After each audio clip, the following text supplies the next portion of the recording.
Hello everybody and welcome back to World of Warships Legends. My name is Spartan Elite 43 and tonight we are taking our very first look at the Tier 7 Russian cruiser, the Chapayev. So, with that being said, let's look at our commander. We are running Nikolai Kuznetsov. We are using Norman Scott and Philip Vian as our commander inspirations. We have Beyond Range, Igniter, Velocious, Fixated, and Equilibrium of Power as our traits. If we look at our ship, we are fully upgraded. We are running Aiming Systems Mod 1. We are running Propulsion Mod rather than Steering Gears because you don't actually need the extra steering on this one. We have Steering Gears Mod 3. And we are running Gunfire Control System Mod 2 as our final equipment. Now, if we look, we have radar, we have sonar, we have heals. The heals are major in this thing, so keep that in mind. Survivability, 37,000 hit points. You have no torpedo reduction according to this, once again. 4x3, so you have 12 152mm guns. You guys have all come to know and love them by now, right? 19.2 kilometer range on these ones, and unfortunately they still reload at 8 seconds. I mean, that's still not bad, but I would have liked to have seen those go up to maybe Cleveland-esque or close to. You know, you get that 6-second reload, but they're still not bad. 180 degree turn time, still 25 seconds. Maximum HE shell damage of 1932 with a 7.5% chance to set fires, same as we've had in the last one. AP shell damage max is 3,400. Secondary armament, you have 100mm guns. There are 8 of them, and they fire out to 5.2 kilometers now with a reload of 4 seconds. Maximum HE shell damage of 1,400 with a 4.5% chance to set fires. Torpedoes, you basically still don't have any torpedoes. You have 6 of them, 3 per side. They are 533mm, but they reload in just 74 seconds. 180 degree turn time, 6 seconds. Maximum damage is now 17,933 on these. They have a 1.3 kilometer detectability. The torpedo range is 4 kilometers, and they have a speed of 65 knots. Maneuverability, 34.5 knots with our current build. 890 meter turning circle, which is a huge difference compared to the previous, which I say is a huge difference. I believe it's only like 10 meters, but it feels like a huge difference when you're in it. Now, the rudder shift, because we didn't go double steering gears, is 5.2, but still, you can manage that. Concealment, 13.7 kilometers by sea, 8.6 by air, 2 is always guaranteed, and 7.5 kilometer smoke firing penalty. Armor, you still don't have any. Front and bow, the bow and stern armor is 26mm, which is 1mm shy of being able to tank 15-inch guns, which is unfortunate, because that would make this ship much more enjoyable, but can't have that, can we? Now, if we go to our Citadel, once again, you can see the Citadel is above the waterline and goes from the forwardmost turret to the aftmost turret, and is sizable. So, yeah, you definitely have to watch. If you get complacent in this thing, you will be deleted quickly. Overview: sure shot. Shells within a good ballistic, shells with a good ballistic trajectory maintain velocity, making aiming easier. Pyromania, above average chance for HE shells to cause fire. Superior AP damage, above average AP shell damage. Chapayev, a light cruiser with powerful artillery built under the Big Fleet program, Project 68. The ship was slightly slower than her predecessors, but significantly surpassed them in armor protection. During her upgrade, the cruiser received considerably enhanced AA defense. She entered service in 1950, and there were 7 of them in the series. So this is a Russian ship that actually existed, guys. I know, it doesn't make any sense. What are the odds of that? But anyway, it's a decent ship. I don't hate this as much as I did the Shores. I still don't like it because it's not really my playstyle, but in certain matches, it can be very, very entertaining. And I got a really good one for you guys. So, with that being said, let's look at the gameplay. Alrighty, so we are on Crash Zone. And we are in the Chapayev. Now, I will be super honest. You guys know that I am not a fan of these Russian fire starters. However, they can be very, very good, especially in a division. And they can also be very, very good when you get a match type that is suitable.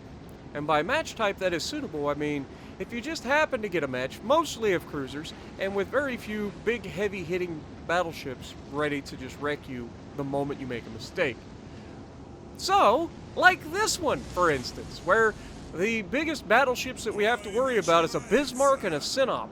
I think we're going to be okay, folks. It's going to be fun. So, yeah, we're going to push out straight to the left.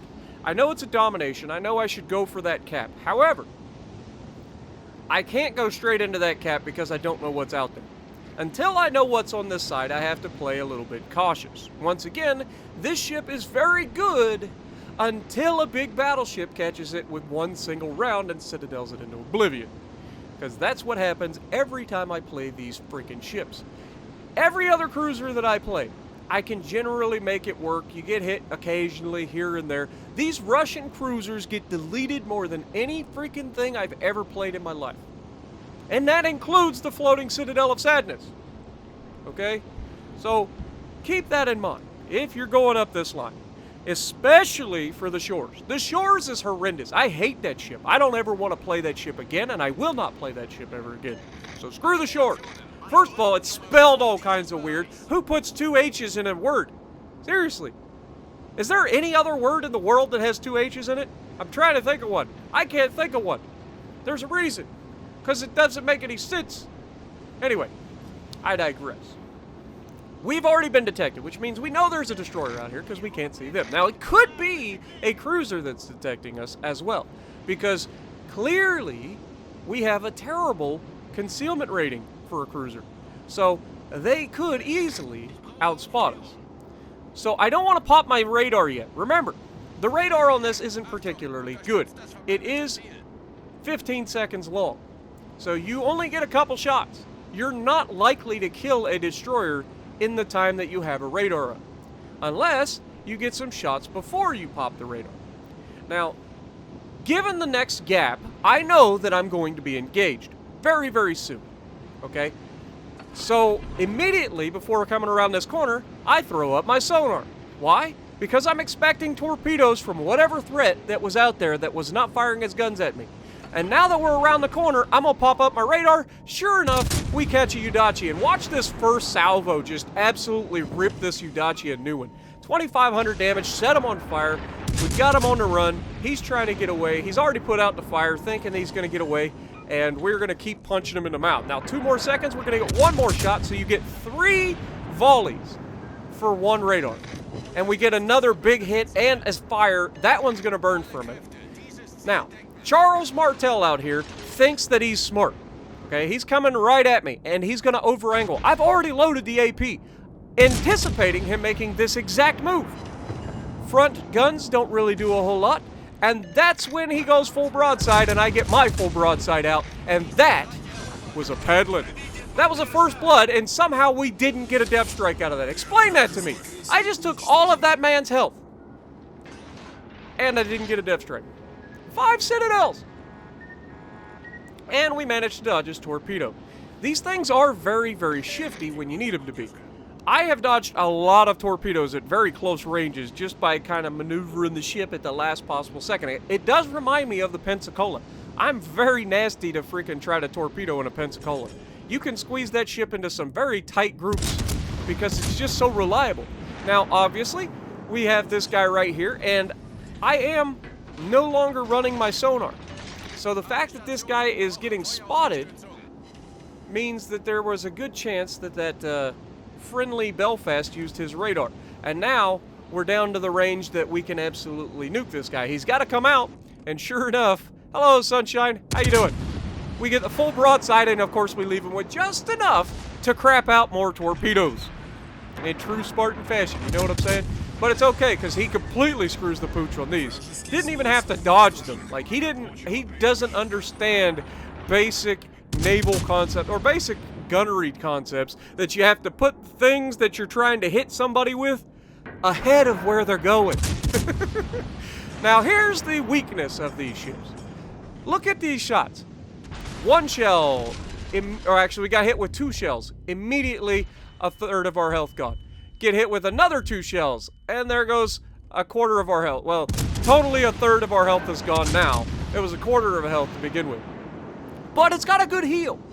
And that's the one saving grace of this thing, is that it does have the heal. The Shores doesn't get the heal. So at tier 7, you can heal, and the heal isn't bad either. It can handle quite a little bit of damage to heal back. So don't pop it too early. Give yourself a fighting chance. Now, with the Bismarck selling out to come after me, I didn't want to be the thing that he was shooting at. Luckily, he has since decided that the Gneisenau, or the Gneisenau, as everybody keeps trying to tell me that the G is silent. I get it. We get a fire right off the bat. And unfortunately, he's going to put that fire out. Now, the problem with unfortunately he's going to put that fire out is I'm running EOP. I'm not guaranteed to get another fire anytime soon.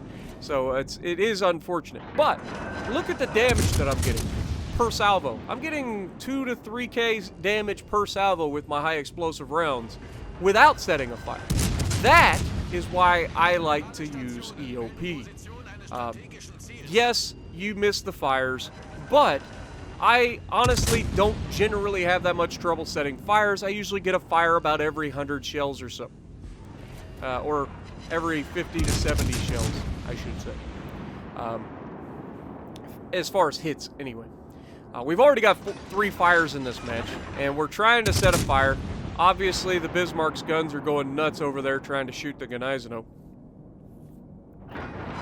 We are not getting the best damage anymore. But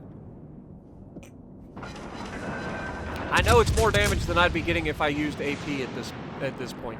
I don't think my AP would do a whole lot to the Bismarck. I haven't tested it, but unless I'm a lot closer. Now, we're inside 10 kilometers. He's starting to turn towards us. We are getting better hits with the high explosive now, getting up into that superstructure, and this shot was much juicier. We get the fire, and he is going to burn to death as we get ready to shoot him. No, wait! He puts the fire out again! How does he get... Like, how does his damage control come back that fast that he's able to put out 2 fires in that short amount of time? Because we saw him get 1 fire, immediately extinguish it, and then as soon as we freaking hit him again and get a fire, like, he's put that one out too. It seems like I get screwed sometimes with fires. And that's why I refuse to play fire starters. I can't stand relying on RNG to try to win a battle. I hate it. I'd much rather use the skill that I have and make sure that I know where I'm aiming and all that sort of stuff. That's why I prefer the Balti over the Wichita. That's why I prefer, like, there's so many things that I prefer over fire starters.